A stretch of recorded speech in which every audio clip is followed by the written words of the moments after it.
नमस्कार प्रेक्षकांनो, माऊली न्यूज मीडियामध्ये आपल्या सर्वांचं स्वागत करतो। बीडच्या केज तालुक्यातील मस्साजोग गावचे सरपंच संतोष देशमुख यांच्या हत्या प्रकरणातील सीसीटीव्ही फुटेज सध्या व्हायरल होताना पाहायला मिळतात। या सीसीटीव्ही फुटेजमध्ये पीएसआय राजेश पाटील, आरोपी सुदर्शन गुले आणि मेयर संतोष देशमुख यांचा भाऊ धनंजय देशमुख हे एकत्र एकाच टेबलवर समोरासमोर बसले असल्याचं सुद्धा पाहायला मिळतंय।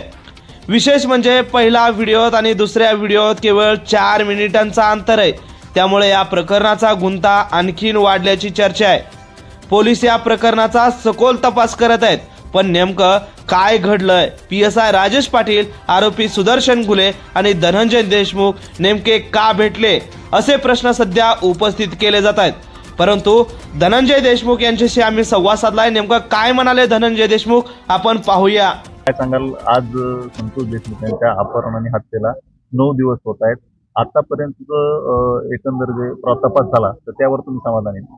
आता आज संध्याकाळपर्यंत समजेल सगळं की म्हणजे कितीपर्यंत कसा तपास झाला। काय काल पथकातले एसपी साहेब आले होते, त्यांनी सांगितलं की तपास एकदम जलद गतीने चालू आहे, सगळे पुरावे घेणं चालू आहे सगळं।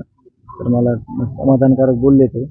आज संध्याकाळी परत ते मला सगळं सांगतील, आमचं जे शिष्टमंडळ आहे इथलं त्यांनी सांगतील सगळं।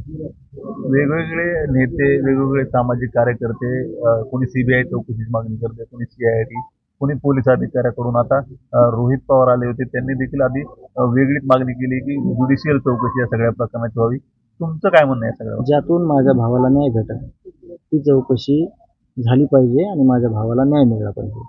चौकशी कुठली होते हे महत्वाचं नाही, आपल्या भावाला न्याय मिळाला पाहिजे हे महत्वाचं आणि ते झालं पाहिजे। नक्कीच। आता या प्रकरणात एक व्हिडिओ व्हायरल होतोय, त्यामध्ये एका हॉटेलमध्ये हा आरोपी आणि पोलीस अधिकारी भेटतायत आणि त्यानंतर तुम्ही देखील त्या ठिकाणी दिसताय अशी चर्चा आहे। बरोबर आहे। नाही, काय म्हणणं यावर? मीच आहे त्याच्यात, हे माझे संदीप नायकवाडे मित्र आहेत साईडला बसलेले, आणि हे आम्ही तिथं चहा पाण्याला एक वेगळ्या टेबलवर बसलोय आणि तिथं एपीआय साहेब जी पाटील साहेब आहेत, आम्ही बसल्याच्या नंतर ते आले, त्यांनी मला बोलून घेतलं आणि ह्या संदर्भातच माहिती विचारली की झाले का भांडण वगैरे। मी म्हणजे जे भांडण झालं होतं त्याच्यावर काय झालं तर आम्ही सांगितलं काही नाही, शिंदे साहेब आले होते, आम्ही भांडण रोखलं आणि ह्यांना पाठवून दिलं, एवढं बोललो आणि झालं, निघून आलो आम्ही। आणखी दुसरी कुठली चर्चा झाली? अजिबात नाही, अधिकाऱ्यांना अजिबात दुसरी काही चर्चा केली नाही, कारण आम्ही मी एकटा आलो होतो, हे पण एकटे आले होते आणि तो आरोपी आणि ते दोघं सोबत आले होते। ही घटना घडायच्या कधीचा आहे तो व्हिडिओ साधारण? ही घटना घडायच्या 1 दिवस अगोदरचा, रविवारचा। या घटनेनंतर जिल्ह्यातील आणि महाराष्ट्रातील राजकारण तापले आणि यामध्ये कुठेतरी राजकारण होतंय का, या अडून कुणी राजकारण करतंय का? त्याच्या भेटी घेतात, त्यांची वेगवेगळे स्टेटमेंट दिले जातात, वेगवेगळ्या चौकशा करा म्हणून मागणी करतात।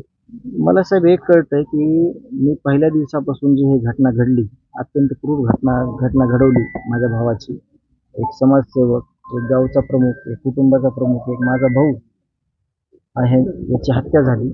मी पहिल्या दिवशीपासून काय मागतो, माझं एकही वाक्य असं नाही वेगळं, मी फक्त न्याय मागतो, सगळ्यांनी मिळून मला न्याय द्यावा।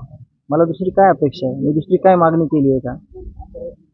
मला हे जे गाव आहे ते मला उघड्यावर पडू देणार नाही, ते माझा सांभाळ करीन माझ्या कुटुंबाचा। मला फक्त न्याय मागतोय आणि येणारे जे लोक आहेत तुम्ही म्हणताय ते लोक पण मी जे मुद्दा म्हणतोय तेच मुद्दा मांडताय की संतोष देशमुखला, संतोष अण्णाला न्याय द्या।